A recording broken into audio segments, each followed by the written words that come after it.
everyone. Scott Hansen here from NFL Red Zone. I hope you're checking out 1 hour of 5 Yard Rush, one of the best podcasts on NFL football in the UK.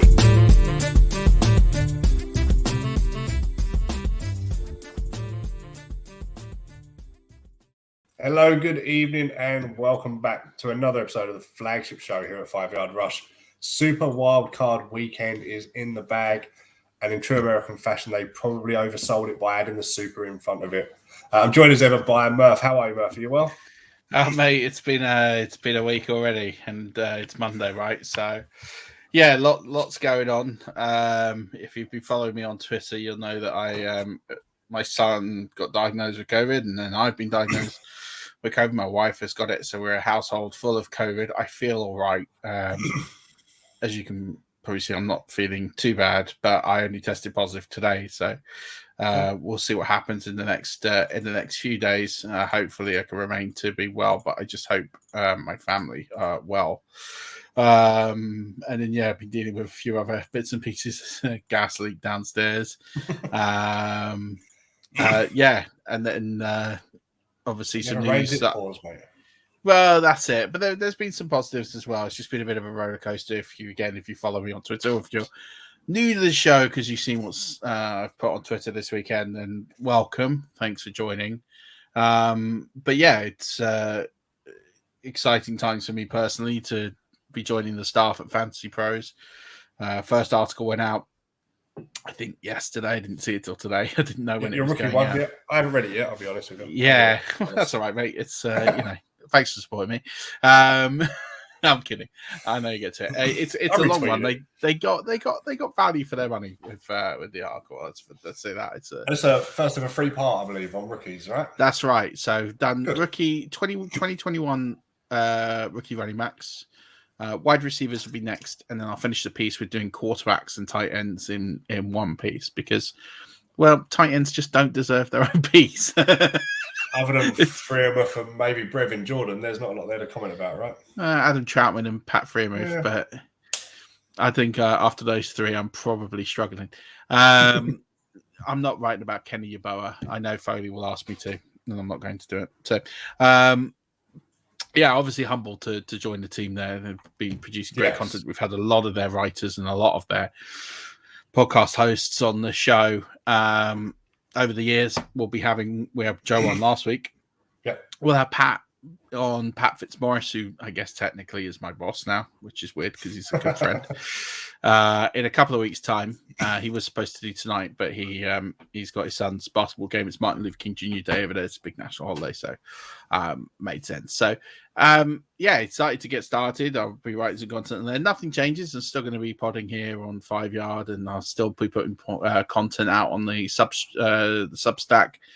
Do get to that. We'll put the book out as normal. So it's just, it's getting to the end of the football season now. We only have 8 games left. 8 games left of the season, if you include tonight. You're counting the Pro Bowl. Oh, tonight's okay. Okay, yeah. You don't count the Pro Bowl. That's not a game. It's not a game. Listen, a game is something that is competitive, right? Even friendlies serve more of a purpose than the Pro Bowl. You're not even allowed to tackle in the Pro Bowl, I don't think.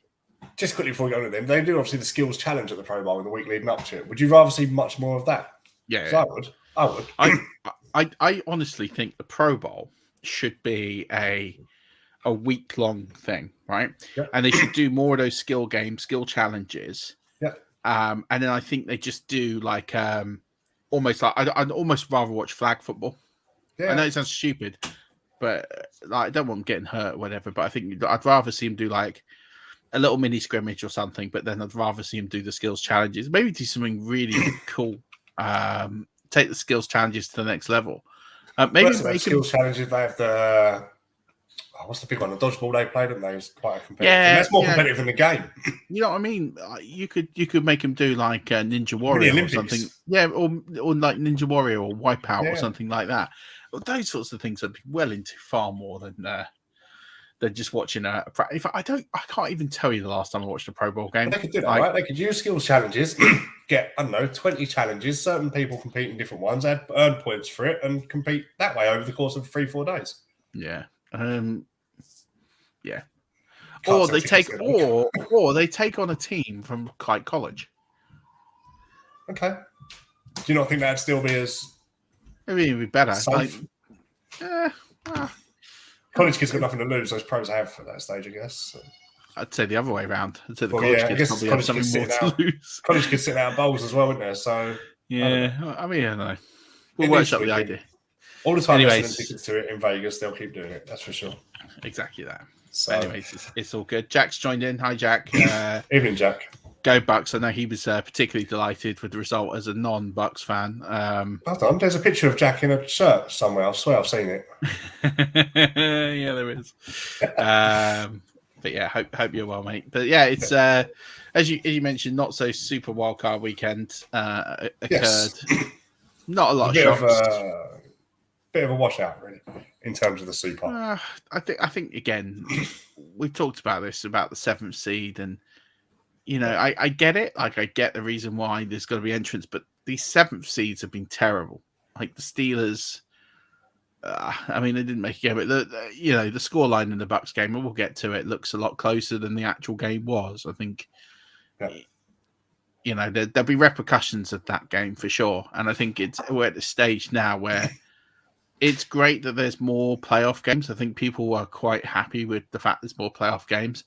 I think you've got to find a way to, I don't know, either increase the level of teams. Because again, we had this with Chicago last year.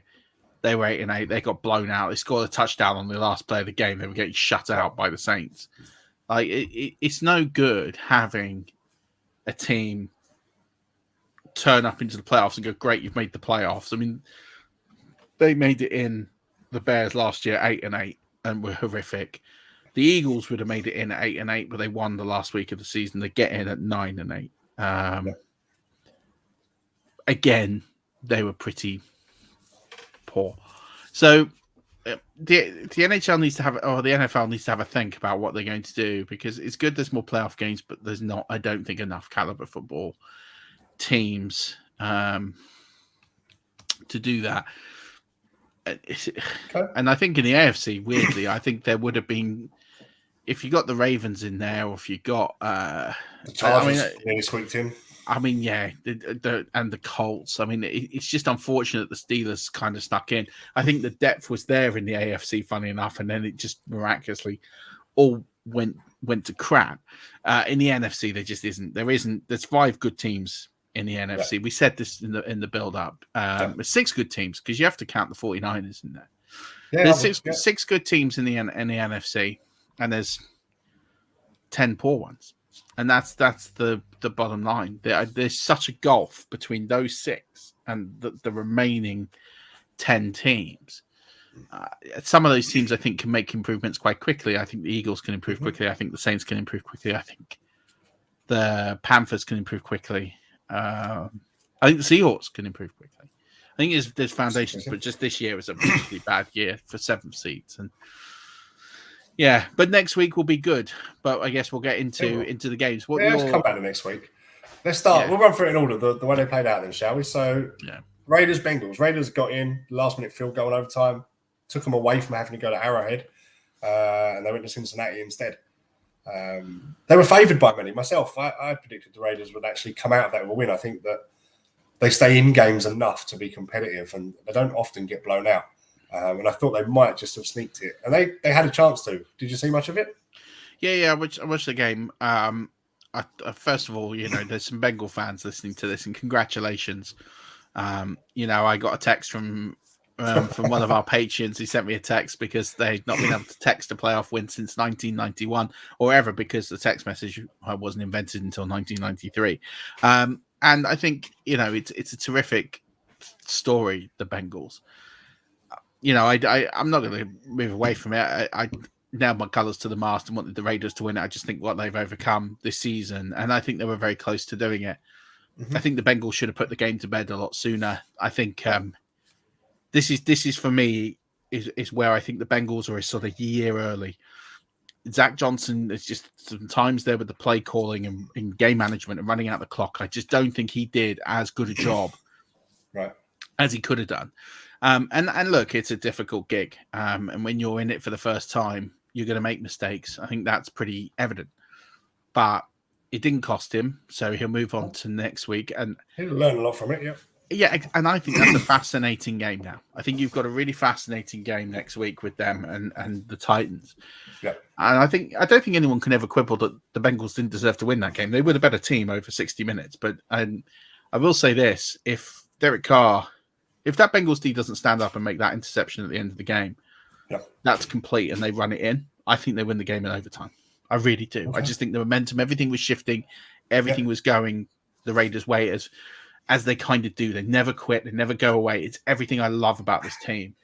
And they were a couple of plays away from making it happen. And I think Raiders fans shouldn't be despondent. I think they should be very proud of the effort that they've put together. And I think they're a really good football team with so many things to build on. I hope they give him the job, Rich, because I think he's done I think he's done an incredible job. I hope he gets the job. I wouldn't want to see anybody else come in. I think they've done a terrific job. They're starting to get their things in place, and there's something special. I hope they give a decent contract to Derek Carr. He's probably, for me, the most underrated quarterback in the NFL. I know people don't love him. He's not a great fantasy aspect, but he has high completion rates.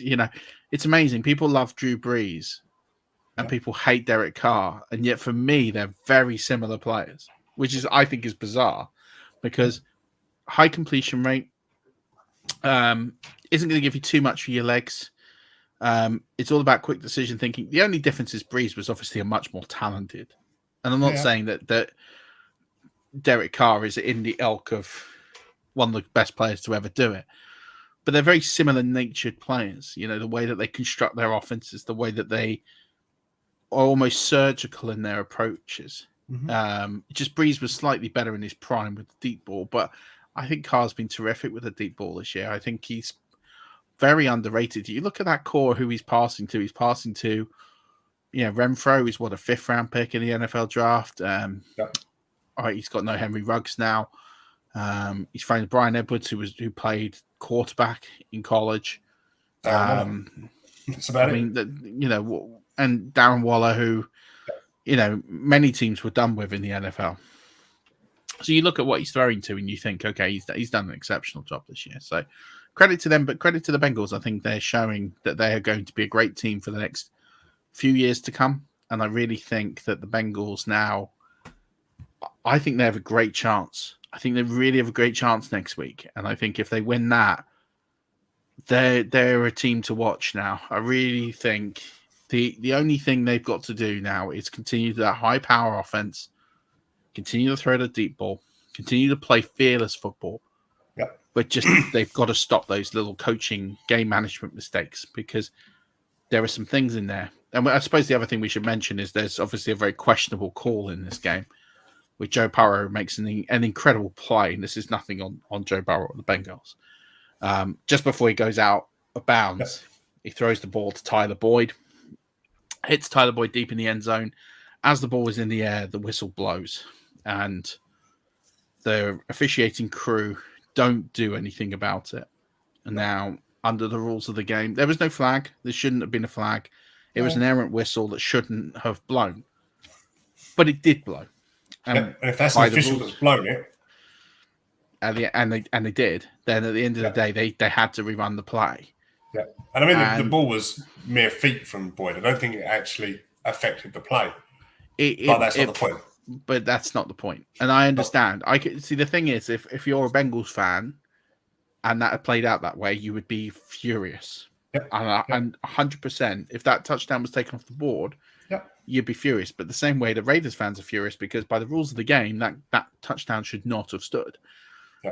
And that's just because the officiating crew made a mistake. And they did make a mistake and tried to keep it quiet at the time. The cover-up was horrific. The cover-up from the NFL was just as bad. There needs to be some accountability just standing the crew down. I'm not saying you should sack these people and they should never coach and they should never ref in the NFL again. I'm not going that far. People make mistakes, but you got to own the mistake. You got to say, look, we made this mistake. When you stand down the rest of the playoffs, that's happened. Fine, not a problem. And then I think what you do is you use this as an example to make sure that it doesn't happen again. It's that classical black box thinking. This has happened. We're not going to blame anybody. We're going to make sure that corrections are made so that doesn't happen again. Retrain officials, whatever. But we're going to make sure processes are in place so this doesn't happen again. And that's what you got to do. There was talk at the time about how, because they mixed, didn't they, the officiating crews from regular season into the playoffs, and the main ref takes a couple of guys and they mix them up. And what I've seen is there was a bit of almost blame on that, but the bottom line is that didn't matter. A whistle blew, and somebody amongst that 6 knows that rule. They know that once that whistle's gone, that cannot continue. And if no one does, then it's just like, that's a big training issue to be addressed. But somebody there must have known. There's 3 people culpable. There's more than 3 people culpable. First of all, there's the person who blew the whistle. Then it's anybody that's heard the whistle, but then the head referee. Yeah. But then New York have heard that. Yeah. But New York heard it. Yeah. It was. But listen, I can understand Raiders fans being really upset about it, and I'm with them. I don't think it changed the outcome of the game. I think the game played out the way that the game would have played out. But it's one of those things they got to get right. But that was a big controversy of the weekend, so we had to talk about it. But credit the Bengals. I think they're a real threat now the rest of the way. But they've got some things they've got to work on. But I'll be excited to see them in an AFC Championship game. That's for certain. If they get further than that, I'll be excited to see them in the Super Bowl as well. Fine. So the next game was division rivals, Patriots and Bills, shared one each in each other's back gardens during the year. And, the Bills schooled the Patriots, for want of a better phrase, on the night. I don't think you're ever going to see a better game by a quarterback in the history of the NFL. That's a massive statement. But Josh Allen, in that game, in those conditions, and they're playing in -10, -12 conditions? Yeah, 15, maybe -15. I don't know what it was, but it was cold. Yeah. To turn in that performance against a good Belichick team. I mean, his drives were touchdown, end of game. Everyone apart from the kneel down. Yep. Yeah. It's a flawless performance, literally. He had more touchdowns than incompletions. I mean, when you're talking about the level of play, just everything. Yeah. And listen, if you up until Saturday doubted that Josh Allen was a good quarterback, you have no legs. There's nothing to stand on now. When you watch that performance, he is at that elite level of quarterback now. That there isn't, he is right up there in the top 3 or 4 players in the league. Fantasy show. Redraft next year. Does Josh Allen become your 101 of quarterbacks? He should be. I think it was Mahomes, and then you had the Kyler Lamar, Josh Allen bracket. But does Josh Allen put himself at the top of that pile now?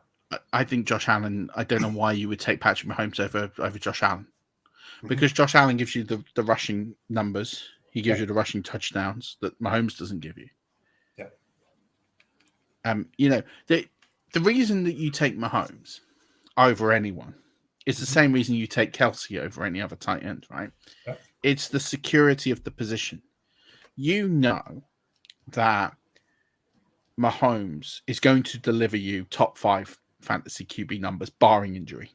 You know you can lock it. He might not be the 101. You might not be the best quarterback. He might not be number 1 on numbers, but you're taking him because you know he is top 5. The same with Kelsey. You know Kelsey's probably going to be number 1, but if he's not, he's going to be top 2.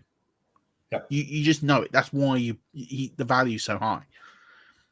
I'm now certain that Josh Allen is in that same bracket. I can understand the logic of potentially taking Mahomes over Allen just for that reason of you can put Mahomes for 4,700 yards, 40 touchdowns, plus however many on the ground. Yeah. Every year. You could just write that in ink. That's going to happen as a minimum. That's the line. That's where he will be. Very few interceptions, probably 8, 10, whatever. That sort of number. That's what we're playing with Mahomes. You can take that to the bank. With Allen, it's going to be a little bit different, but with that rushing floor now, 2 years in a row, he's been QB1 in fantasy football. Yep. For me, I'm taking Josh Allen over everyone. Well, Josh Allen had 5 weeks under 20 points in play, and Mahomes had 7. So you could argue that almost Allen's floor's higher as well now. That's it's because of the rushing. Yeah. I think the only thing that was against Allen was interceptions. But he threw a lot less this year. Yeah. So there's no reason to not take Allen at the top of the board. And I think if you take him, I'm still a little bit uncertain about taking him in the 3rd round, because I think that's what you're going to have to pay. I think you're going to have to pay the 3rd round in a redraft league. I think that is what it's going to cost you to get Josh Allen. Okay. And I'm not. When you can, and it depends where players like Brady and Herbert and those next level players are going to shake out at, because if you got Allen in the 3rd round and you got Tom Brady in the 8th round, I'll just take Tom Brady. Thanks very much. Yeah, I'll take that. 6 to 9. You're probably looking at that next bracket. Yeah, I mean, it should be 5 to 6. Now, last year when we were advocating the strategy, we were saying you've got to get one of these guys in that 5th, 6th round range. I'd have passed on Mahomes. I'd have passed on Kyler. And I said, you take Josh Allen, Dak Prescott, Justin Herbert, Lamar Jackson in that range. Now, obviously, Lamar Jackson's not panned out because of injury.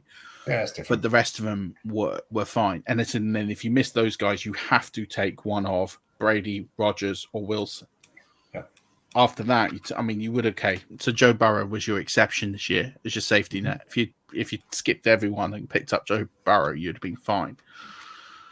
But I think it's going to be the same this year. I mean, what we've seen now in fantasy football is quarterback is the most predictable position. Yeah. You can nail it to the mast of roughly what's going to happen within reason. You might get the order of the top 8 wrong, but they're going to be in the top 8.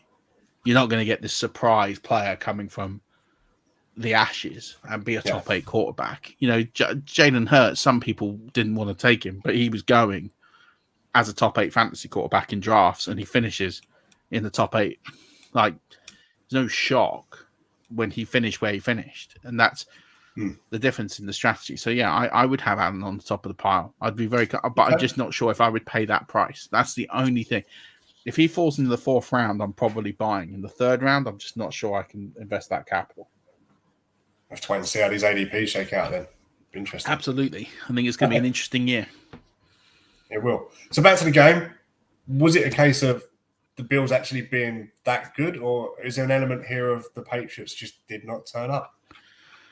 I don't think the defense performed as well as it could have done. I think Belichick would have given them a bit. But do you know what? When you've got a player that's performing at that level of performance, I think sometimes you just got to dock your cap and say, I just don't think we could have done anything today. And Joe said it best. The Patriots were on a free hit. They weren't supposed to be here. They're a year early in where they were expecting to be. This was a free hit for them. The expectation wasn't that they were going to win this game. I don't think anyone would be shocked if they won the game. Now, I thought Mac Jones played well. I think he made some good throws. I think for a rookie, I think he definitely held his own. I think he had a pretty decent performance. Mac Jones will take more out of it, though, than the performance. The experience of what a playoff game gives him ready for next year will be huge. On the road, in a visceral crowd. I mean, absolutely. I think that's what you got to look at. I think they gained a lot from the experience. And I think, the shellacking that they got, they will remember this. Like, they will. This will fuel the Patriots a lot more. But I think you just have to look at this and say we watched one of the greatest QB performances of all time, if not the greatest QB performance of all time. And I think you've just got to say that I don't think anyone could have done anything. I don't think any team. I think when you're at that level, I don't think anyone stops them. So they put a marker down, didn't they, to the rest of the NFL? That was a statement game. That was a statement game, and you have to credit everyone involved at the Bills organization because they did a terrific job, and they look like the team to beat based on that performance. But we know that they're human. We know that can they sustain that level? That's the real question. But I when you look at that and you go, right, well, they've just lost 47-17.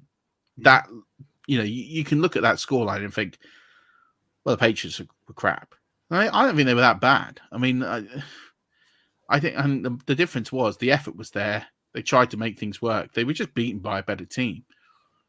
And not a lot you can do on that.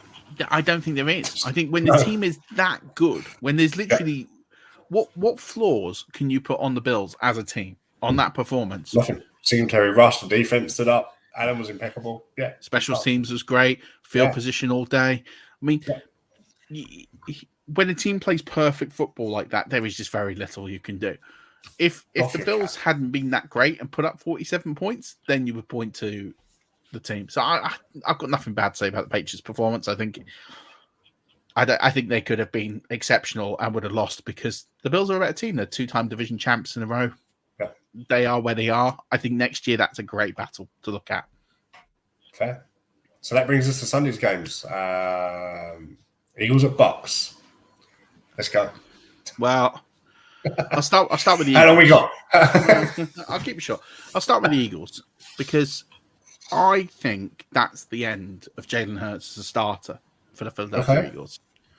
I think he's done. You cannot, as a starter of a football team, not beat teams who are good. You just can't. He got 8 wins as a starter. One of them was one of the organization got from Minshew. Yeah. And he beat mostly teams under 500 in that. And every team they played in the regular season that made the playoffs, they lost to in the regular season. Yeah. And I'm not saying that Jalen Hurts needed to win this game to keep his job, but he had to be competitive. Now, you look at the scoreline, you've never seen this. You go, oh, well, okay, well, 31-15 doesn't seem that bad. It was 31-0 going into the fourth quarter. And it was standard Jalen Hurts, does nothing for 3 quarters. The pressure goes off. Well, I've lost the game anyway, so I can just do what I want. And he makes all the hero throws, and then all of a sudden, they turn up and score some points. The game's very simple when there's no pressure. Yeah. And there's no pressure when you're 31-0 down. You've lost the game. Away from home. Yeah. You're away from home. You've lost the game. The game's done. We're just sitting here waiting for the zeros to hit. The game's very simple when that's the case. And Jalen Hurts has proven that he cannot handle the pressure of a game for 60 minutes. Yeah. It's okay to make mistakes. Tom Brady makes mistakes. Every quarterback in the league makes mistakes. But he just does not turn up for 3 quarters. And you cannot just keep expecting these Superman heroics, fourth quarter comebacks, try and make things work. Against bad teams, that will happen. You will make that happen. Yeah. And that never say die mentality, Jameis Winston had it. It's a great trait to have. But you cannot rely on it. No. And Jalen Hurts just does not look convincing as an NFL quarterback. And it's a shame because he's got a lot of good attributes, but that arm strength isn't great. The accuracy is not good. The decision-making is poor. It takes too long for him to process the field. And listen, that's a good Bucs defense. I'm not knocking him for losing yesterday. I'm not knocking him for losing. It's the manner the manner of the defeat. You cannot go 31-0 over 3 quarters and not put up anything. The only time he looked good was on 4th down. The only time he looked good was... Were you surprised how little they used Devin Smith? He didn't get a target, I don't think, for the first half. No, I knew that the tight end, I knew Goddard would get the most of the work because that's where the Buccaneers give up plays because they allow them. They allow them to get those simple yardage across the middle because it doesn't hurt them. It's protect defense. It's what Todd Bowles does. Devonta Smith is a playmaker for the Eagles, right? They've the first draft capital. Compare that to 2 other guys this week that played. You had Jamar Chase at the Bengals and Deebo Samuel will come on to with the Niners. Those offenses get the ball to their playmakers to make plays and carry them, in Deebo's case, throughout half the year. the Eagles seem to ignore Devonta Smith and not actually give him a role at all for half a game. But I don't think that's coaching. I think that's Jalen Hurts. There was a couple of times where Smith was breaking open, he was making space, and he wasn't looked at. Now, that's Hurts not processing the field. That's Hurts not picking up the reads. At the end of the day, the one thing about this Buccaneers defense is the cornerback room is to be desired. It's Hurts banged up. You can attack it deep. You can get over the top. And Devonta Smith is a weapon that can go over the top. Quez Watkins did it at times. It's a miscalculation from Sirianni. It's a miscalculation from the offensive coordinator. But it's a bigger. But there was times yesterday where he could have thrown the ball to Devonta Smith and didn't, and that's quarterback. And the Eagles are now going into this draft with 3 first-round picks. Yeah. It's not a heavy QB draft. It's not. There's not a lot of talent here. There's 2-3 guys, and I think the Eagles have to get one. I think the Eagles either have to get one or they have to trade these picks and get an experienced person. Now, there's talk of Aaron Rodgers is on the market. There's talk that Russell Wilson wants a trade. You've got quite a few quarterbacks that are available, potentially. And I think you've got to go out and get one of those guys because Jalen Hurts isn't the answer. He's not the answer at quarterback. That much is evident, and we saw it in yesterday's performance. Because that Eagles team isn't that bad. It's not that bad to get thrashed 31-0. Jalen Reagor was on his own. I mean, Jalen Reagor's done with the Eagles. He'll be cut. The only reason they didn't cut him last year is because the cap penalty. Yeah. But I can't imagine he will be sticking around for another year. I'd rather have Peter Schrager out there than Jalen Reagor at times. I mean, he was awful. I think the Eagles just at times were abject and just didn't have a clue. Don't think the defense had a clue for half of it. Yeah. And I think Tom Brady will look at that and think, I'm probably not going to have an easier game. Not just the playoffs all season.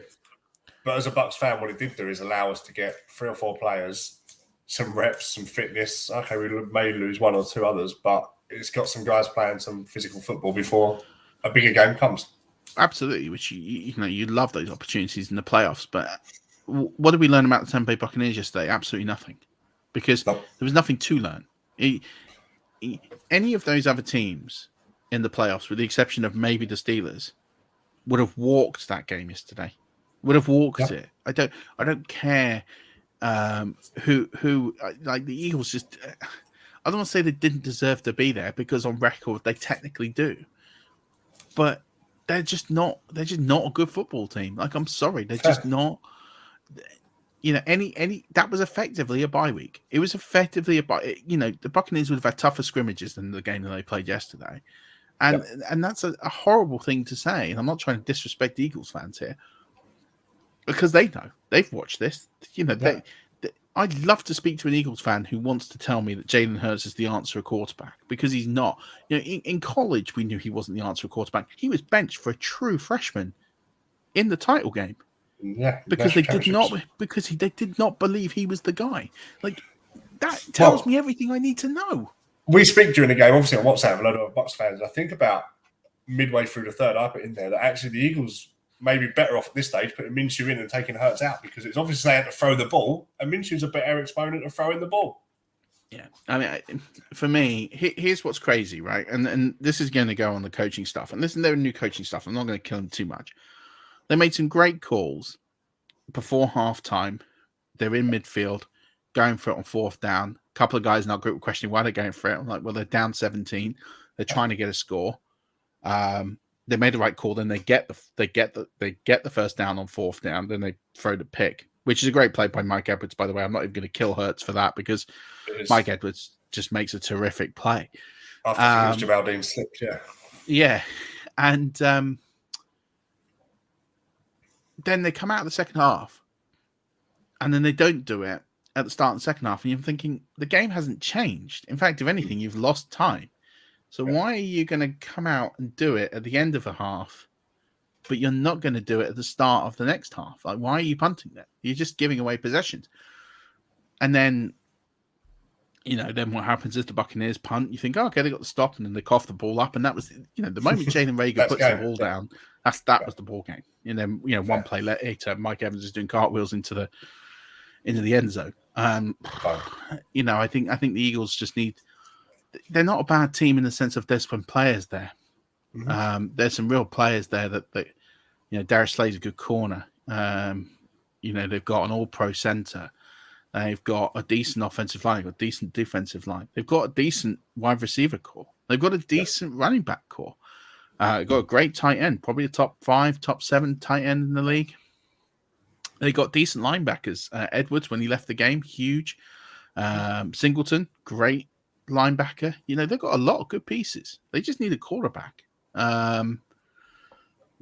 Buccaneers, we'll see what they do next week. We don't know who they play yet, but that'll be the measure of the team. Because at this point, with how, someone asked me yesterday, how are the injuries going to affect? Well, we don't know because they haven't had to play. We'll find out next week where they're at. So following that was the 49ers at the Cowboys. We're talking about controversy. This one ended a little bit similar, but let's start with that. Let's answer Jack's question. What is it with Kyle Shanahan and the inability to coach simply run the damn ball 3 times when 13 points up? Well, Murph, what is it with Kyle Shanahan and his inability to coach? I don't think it's an inability to coach. I think it's showing off. I'm with Jack. Yeah. Here's what annoys me, right? Whenever the 49ers do something brilliant on offense, right? It's a good play. I think I put this in the chat yesterday, right? Yeah. I'm sick of the fact that every time that the 49ers put up a good play on tape, it's all Shanahan. Oh, it's an amazing play design from Shanahan. Oh, my God, it's amazing. He's managed to stack the box here, or he's managed to put players in motion. Oh, the way that he's put this together is genius. And I'm sitting there thinking, like, yes, fine, whatever. We get it. He's a good X's and O's guy. I understand that. But the players make the plays. Yeah. No one's talking about the Bills dismantling the Patriots and going, oh, well, Sean McDermott, he just coached a heck of a game. They're talking about Josh Allen. They're talking about the performance of the players. They're not talking about Sean McDermott and the way that he schemes a 30-point victory against the Patriots. We're not talking about Bruce Arians and Brian Leftwich putting up 31 points before the Eagles can do anything and shutting the game away. So why is it that whenever we have to talk about the 49ers, we have to talk about how great Kyle Shanahan is? The guy's got 2 winning seasons in 7 years. I'm not saying he's a bad coach, and I have nothing against Kyle Shanahan, but let's give the players the credit.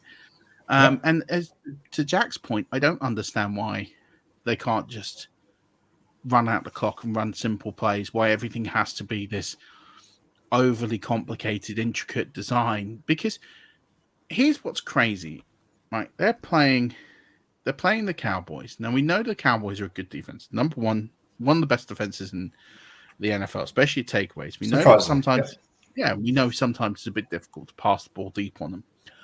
But they're going to give you passing lanes. Now, what they did really effectively for 3 quarters was Jimmy G was just game managing the situation. He was playing short slants. He was using the motion to get open lanes and then finding the guy in open space.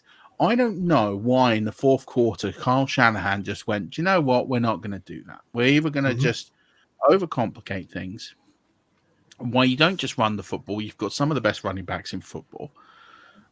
Or at least go to those short slants, those high percentage plays, some screens, some handoffs, some end arounds, some simple play action. Why does it have to be so complicated? Because it almost cost them the game. Yeah. And that's the thing with Kyle Shanahan. He's almost too smart for his own good. Sometimes you have to recognize that, hey, the game's in hand. We just need to manage. And this happened in the Super Bowl.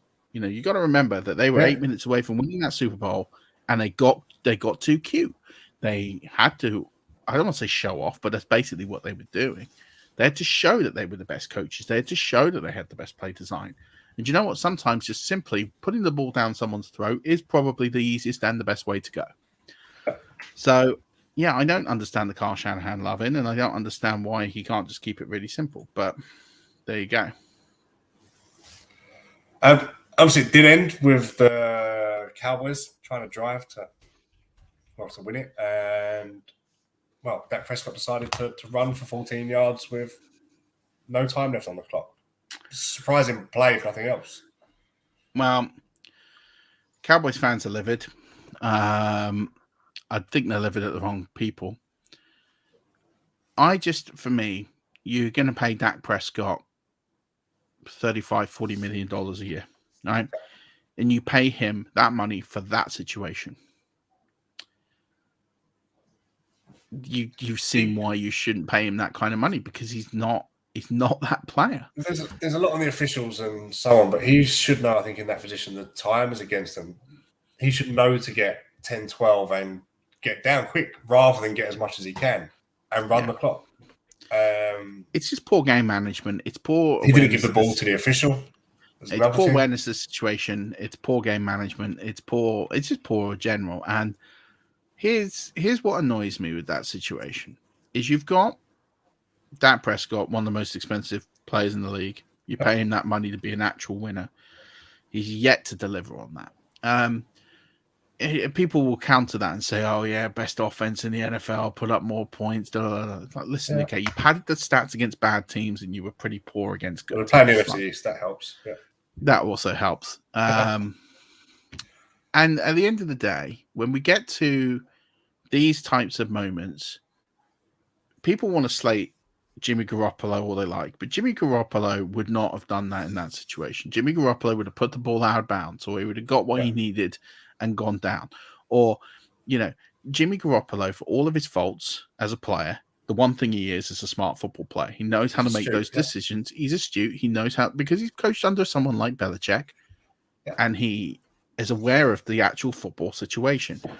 Now, I can't blame Dak Prescott, because the coaches he has had in his career are Jason Garrett, who I'm not convinced is a student of the game when it comes to game theory, and Mike McCarthy, who, I've got to be honest with you, I don't know what Mike McCarthy does, because he doesn't coach, he doesn't call plays.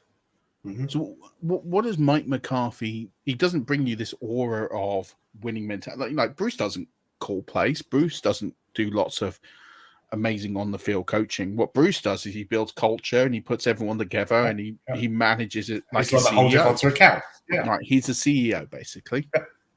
Mike McCarthy is not that. He gives he delegates it out to Dan Quinn and to Kellen Moore, and he just stands there on a Sunday and holds a clipboard.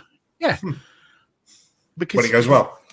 Because anyone that has looked at that game on Sunday, it was poorly managed on the sideline. Yep. It was poorly managed. It was poorly called.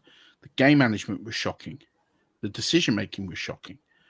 And then the problem is with someone like Dak is he needs instruction. He needs someone to explain to him that, hey, guess what? You can't make that decision in that sort of time frame.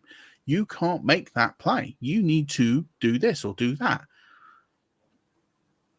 And he's not getting that. He's being shortchanged by the organization because no one is coaching him into that situation and saying, hey, guess what? You can't do this or this. No one is giving him that mentality. When you look at Josh Allen, people are asking why Josh Allen's taken this huge leap over the last year or so. Well, that's because he's working with Carlton Palmer's brother, who is Jordan Palmer, who's he's a coaching guru for quarterbacks. Right. And he's worked on his mindset and his mentality, and he's done all this work to get him ready and focused in game theory, situation, how to be a better quarterback up here. What is Dak Prescott doing in that area? Because he, for me, is not developed. Like, I'm not knocking him from a talent perspective. He's a good quarterback. I'm not going to say he's elite. I'm not putting him top 5. I know he's paid top 5, but he's not. But he's that next level. He's a good quarterback. He's not going to lose you games. But, well, he did yesterday. So maybe I shouldn't say that. I don't know what the organization is doing to give Dak the tools to take that step in his development, in getting to be those elite guys, because he's got all the talent. He just isn't putting it together. We'll see what happens. Well, talking Cowboys offense, and Jack has asked the question again, but it was something I had on my mind. Zeke, yesterday, 12 attempts, 31 yards. Jack's asked, where do you sit in Dynasty? But even in redraft, his value now surely must plummet? Is he even? I don't know. What happens with him? What do you do with him? In a dynasty league, I think you can't sell him because the value's gone. Yep. Do you know what? I almost think he's a weird buy low. The problem is he's what 20? He's young, so you look at the age. I think he's 26, maybe going into year 27. So he's still got age and time. So he's got over 2,000 NFL touches. He's 26, and he looks, so he's got every inch of that on his production now. I just think with the Cowboys, system wise, it's not a good fit anymore. I think that has evolved. The offense paid him too much to do anything with it. He's just become a blocker. I think he's a weird one. I think if you own him in dynasty formats, you're in trouble because you're not going to get anything serviceable for him now. What are you going to get? A third round pick? No one's going to give you more than that. You might get a second. Is a second round pick going to give you what are you going to get for a second round pick? Michael Carter last year, right? Okay. Potential's there, but is Michael Carter a better dynasty player than Zeke? And keep in mind, Zeke was a top 5 player this year, stats wise. I get it. He's a diminishing talent. Not a diminishing talent, but he's a diminishing prospect in terms of the fact that he's got tread on his tires. He's not producing in the system that he should be. We don't know if he's injured or not. And the only reason he's a top 5 player this year is pure durability. And to be perfectly honest with you, that's the only reason why I think he has any value. Is because he very rarely gets injured. No. He very rarely goes down and misses significant time. And that's the only reason he has any true value. But he's not this elite option anymore. I think if you're asking the question on a redraft, he is now probably where Joe Mixon was a year ago. But the question is he going to put what Joe Mixon put up? Because that's now he is in that situation where people would pretty much cashed out on Joe Mixon. The Mixon and Jacobs type bracket. And both of them have actually took a step forward this year. So it's possible. And I think that's the difference is that he is where Joe Mixon was 12 months ago. People just didn't want him. People did not want to invest. People did not want to draft him. He had no dynasty return at all. No.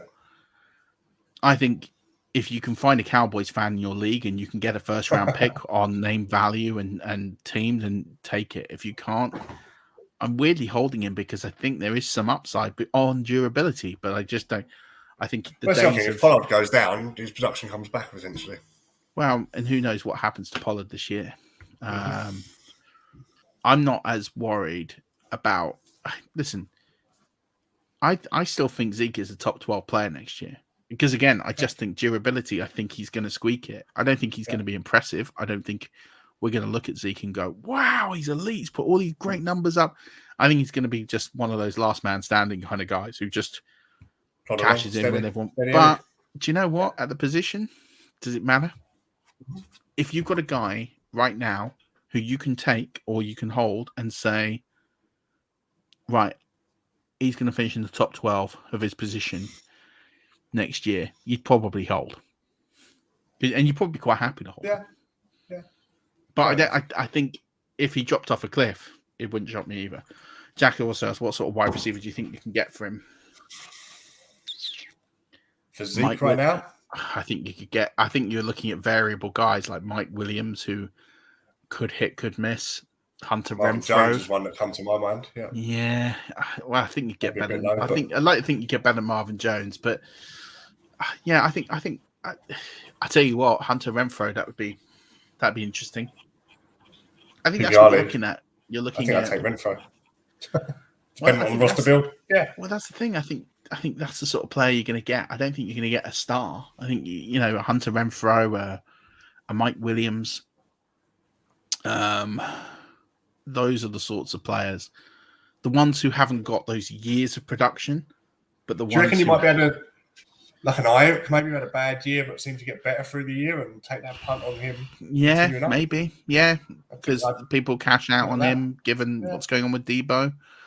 Yeah, I could see that. I think that's the sort of ilk. I think what you're going to have to do is take a player who has either had a good year but has only had one good year, or you're going to have to get a player who has had a down year.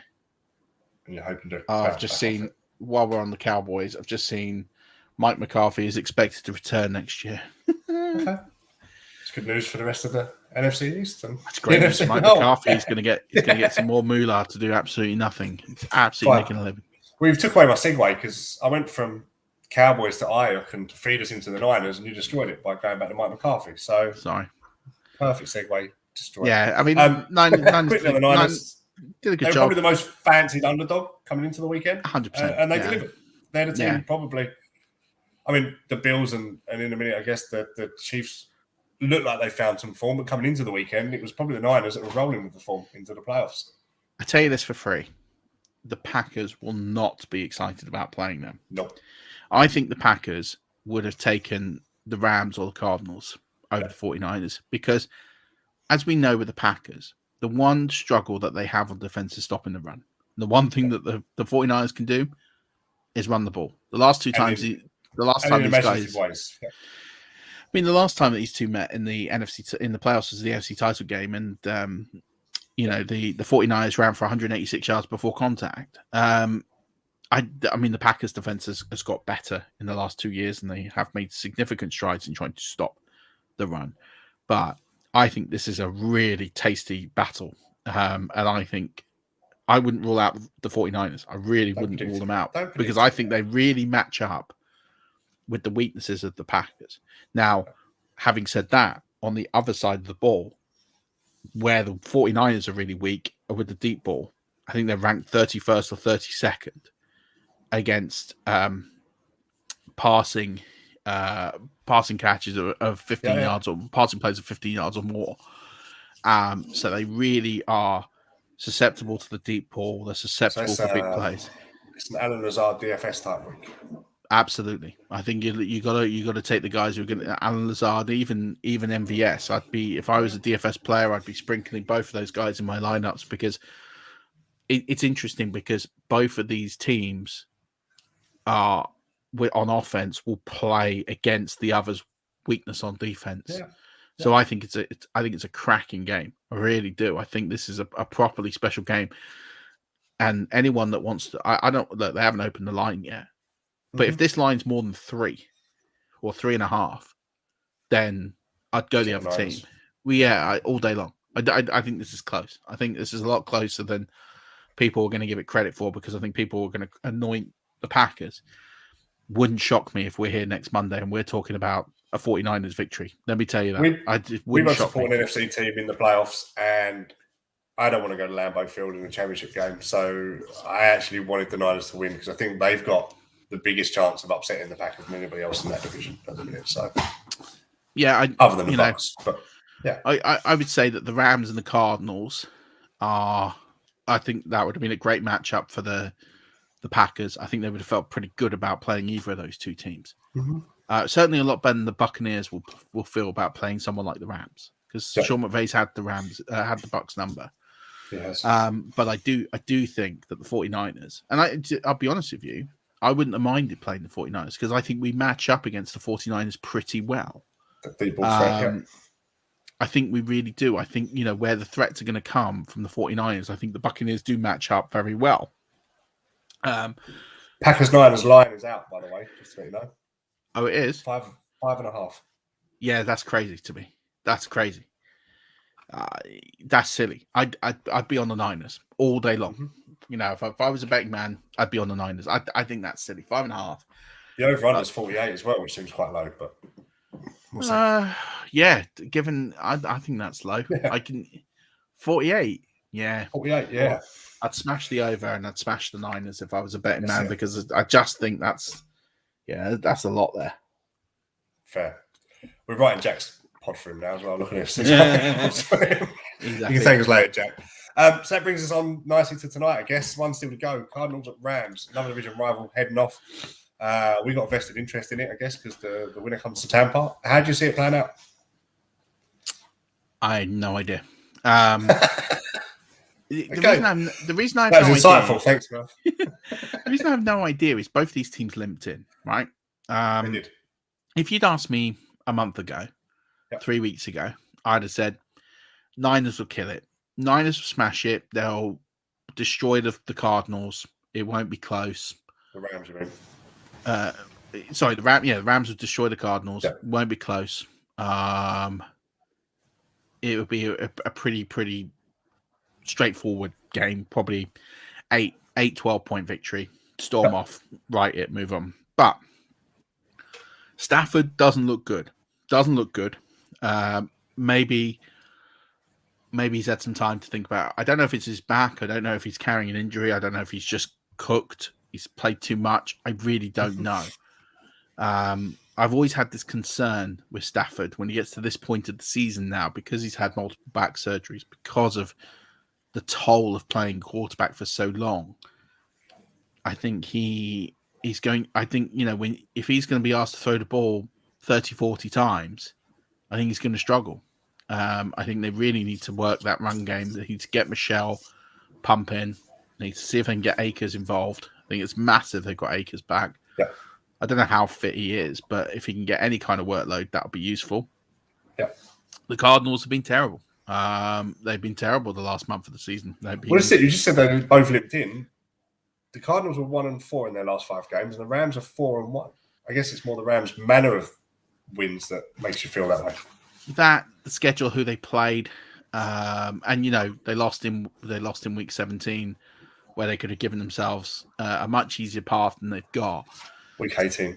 We've got a week. We had a new week. Habit. Habits have got to change, yeah. Yeah. 16 years of 17-week seasons. Yeah, I think. I don't think they've been good over that 4-1 stretch. I think even Rams fans would say that. I still make the Rams favourite. I think it's closer than it should have been. Would it shock me if I woke up tomorrow and the Cardinals had won it? No. I think the plan for the Cardinals is to take away the run. If they can take away the run and make Stafford throw this ball 35, 40 times, I think they'll end up winning the game. I think with the Cardinals, they've got maybe JJ Watt back. I think that'll be big. Just the character and the presence he will bring. For me, if they get James Conner back, that will help. I just think it's all on Kyler tonight, because he's been poor with injury. He's been really bad. I mean, we're talking about early on in the season, people are talking him being MVP.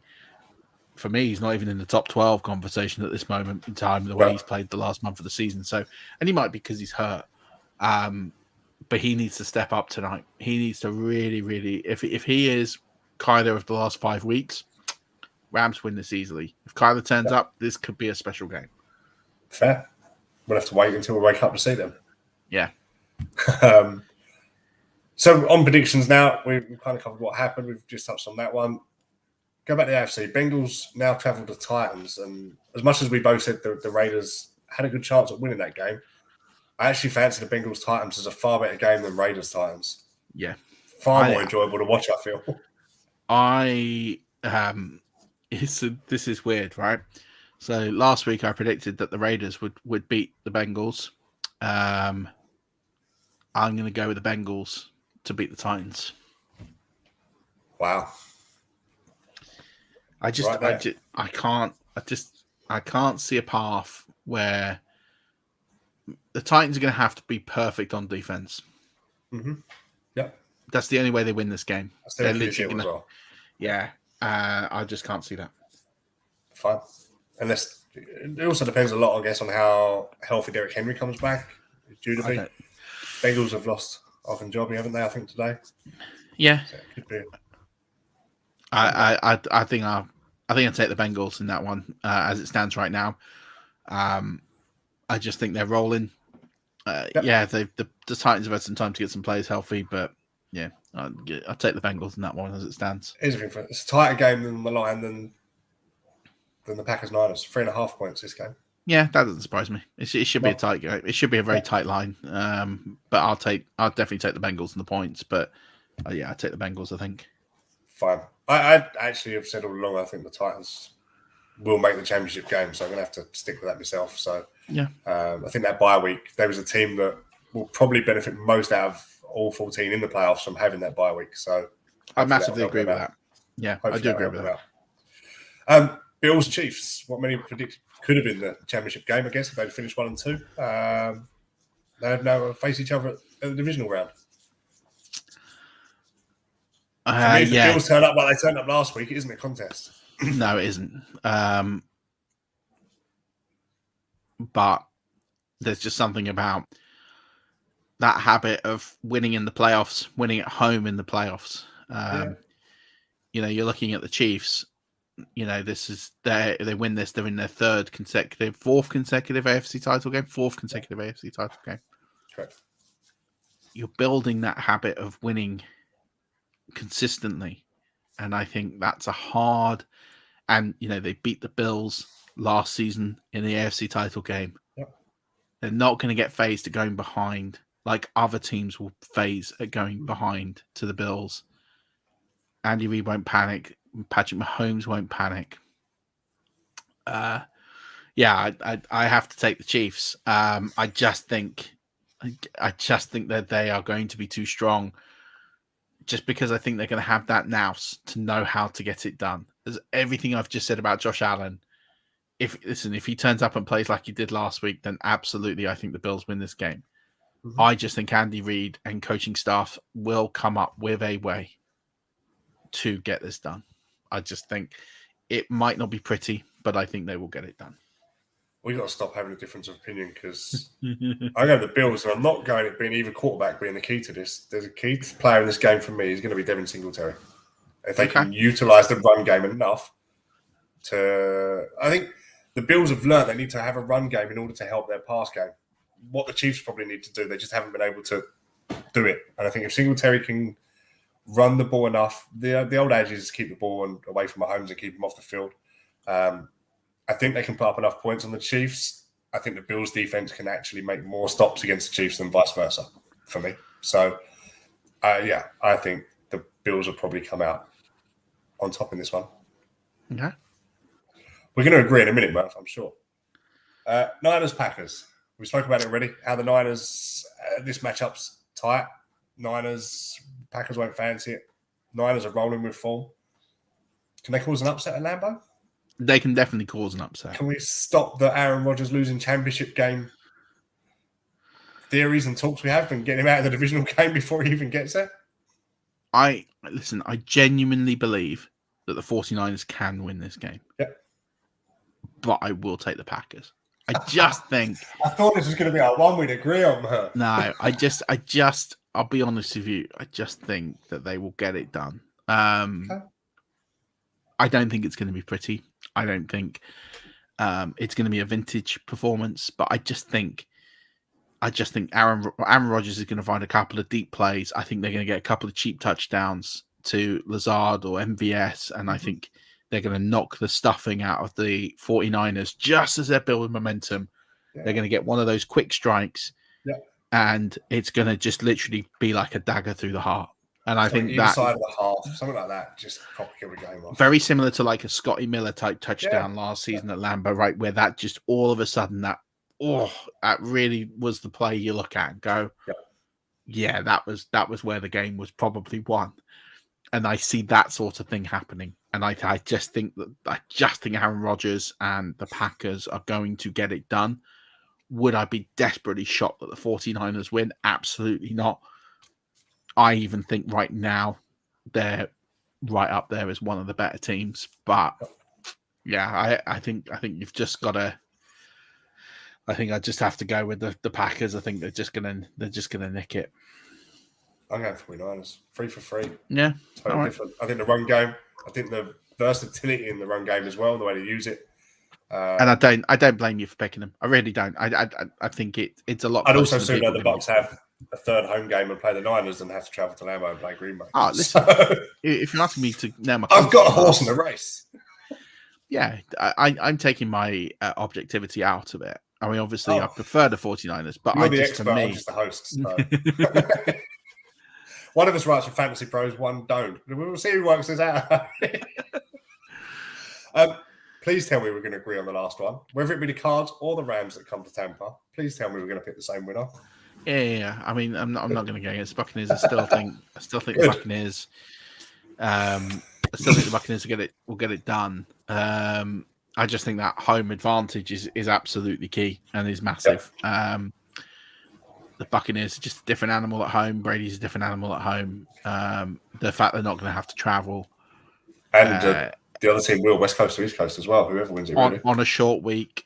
I mean, they won't have to acclimatise to weather. That's one thing that will be in their favour. But, yeah, I think the Buccaneers, they're banged up, but I think you've just seen Tom Brady. I think you can see him just find a way to get it done. There's enough players out there who will get it done. And I think if it's the Cardinals, I think they'll get it done without any disrespect. I think they'll get it done easily. I think if it's the Rams, it's a much tougher game. I think with the Rams, it wouldn't shock me if it went to like an overtime or if it was sided late in the fourth quarter. It'd be a real roller coaster. The Rams passing game could cause us more problems.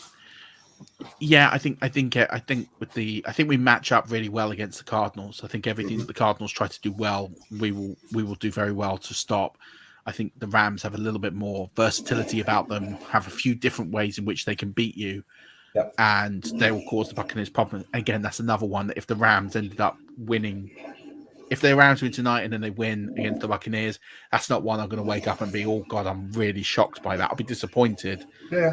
But I don't think I'd be stunned. I don't look at that and go, my God, how did that happen? I think we would know how it happened. So, and as I said, the Rams and Sean McVay have had the Bucs number a couple of times in the last few years. So, but as we know, with Tom Brady in the playoffs, it's a completely different. All these trends tend to just disappear. He's a different animal in the playoffs, and I think you've got to take the Bucs to the championship game at least. So 4 great games, as you can tell by the way that we've split these out, and we can't agree. Which is great, but it's also, I guess, a bad advert for Super Wildcard Weekend, where there just wasn't that competitive nature to the games in the whole. Yeah, I mean, there was a couple of good games. It feels like playoff football starts now. Yeah, rather than even with tonight's game. Well, I thought the Bengals Raiders was a good game, and again I thought that the for Bengals Niners Cowboys was a good game, but I mean the other 3 were not. Nope. Tonight's game I think will be decent. I do think it'll be a decent game, so we'll see what happens. But I think next week is a really, really good advert for the NFL, and I think they should maximize it because I think you've got 4 terrific games next weekend. Who, regardless of who the Buccaneers play, it'll be a terrific game. But those Saturday games are terrific. I mean, they look properly good games. Like that AFC division now, those 4 teams. That's a proper quite high scoring all the way around, right? Yeah. Absolutely. And I think, for years, you looked at the NFC and you thought, well, that's where all the action is. That's where the best teams are. Most of the best players are there. You looked at the NFC and you would go every year and think, well, the NFC is a better conference than the AFC from a talent perspective, depth perspective, team perspective. Yep. That has completely changed now. The AFC have just got the teams. Those 4 teams, they're the best 4 teams in the conference. They're all going to play an absolute great weekend of football coming up. Whoever makes it out of there to play in the Super Bowl is going to have to go through an absolute war to do so. So you got what? Bengals, Chiefs. I still go with the Chiefs. I still go with the Chiefs. I just think Andy Reid and Patrick Mahomes, the last 3 years, have got it done. Fair.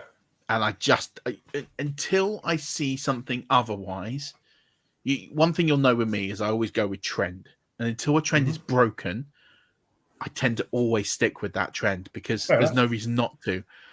They lost to the Patriots 3 years ago in the title game with an offside call where it was just a player making a foot mistake. And then all of a sudden that gave the Patriots an extra down, which then caused them to win the game. They've won the AFC Championship the last 2 years. I mean, there's been no better team in the AFC the last 4 years than the Chiefs. I go with them. Whereas I struggle with the Packers is Aaron Rodgers doesn't get it done the same way he struggled with Drew Brees and the Saints. They don't get it done when it matters. The Chiefs. So you got Packers Bucks. Who comes out of that side? I'd go with Tom.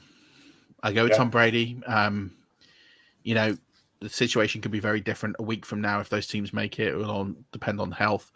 Packers look healthy. The Bucks don't. That could be a real time to think about it. But based on what I know right now, based on where we are, Chiefs Bucks replay. Give me the rerun, because I take the teams that know how to do it and the players that know how to do it versus the ones that don't. And that might be an overly harsh criticism around Rodgers, but I've been through it time and time again. Until he does it, until he shows that he can consistently win those championship games, I find it very difficult to back him. Fair enough. So, on that note, come watch the Bucks Chiefs Super Bowl. 5 Yard and Warrior Bowl still got tickets on sale for their Super Bowl watch party, right? That's right. London, Sunday, March 13th. There's tweets out there and about. I'm sure we can probably get one of them retweeted again just to see if the tickets are on sale. It's going to be a drop good us a night. DM. Drop us a DM and we will we'll share it with you. There's all signed memorabilia up for prizes. The whole night's for charity. Even the ticket cost is a charity donation as well in there. So should be a good night. I'll be there. Murph's hoping to make it. I know, aren't you? So fingers crossed all being well and COVID abates your house soon enough, sir. Oh, You yeah, might have a chance. If the gas ain't back on, at least it'd be warm in the bar. Exactly that. Anything else you want to get through, Murph, to finish off Super Wild weekend? No, I don't think so. I think I enjoyed the slime weekend. I enjoyed Dak Prescott being the MVP. I think it is what it is. I think how many true shocks? I mean, if someone told me I predicted the result of all these games, I wouldn't be shocked. I mean, I think it depends on tonight, but I'm 4 out of 5 right now. I'm not overly shocked. Yeah. And the one which is surprising because we're going to be totally different next week. Well, exactly that. And I think that's special. I think we've got proper games next week. But yeah, this is the thing with the season now, is we're at this point now where, as I said, there's 8 games left. After tonight, there's 7. Yep. This time next week, there's 3. Like the season's about to end. And it's sad, a sad thing. Sad. Yeah, it is. It's sad because then we're stuck. It's not wisdom, would it? Imagine being a Jets fan and you went out ages ago. Sorry, Jets fans. Oh, that's harsh. Listen, at least you could have gone with something like a Jags fan. Just deleting my Twitter handle off here so no one can contact me deliberately. But,